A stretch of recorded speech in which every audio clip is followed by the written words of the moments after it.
नमस्कार. गणेशोत्सवाचे आज नवम पुष्प. गणपती अथर्वशीर्ष श्लोक 9.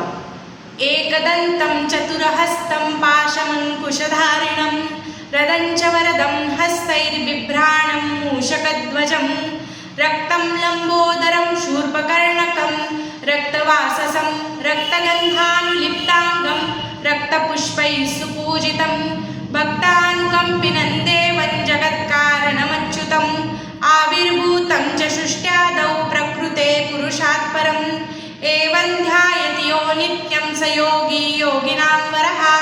त्याला एक दात आहे, 4 हात आहेत, त्याने पाश आणि अंकुश धारण केले आहे.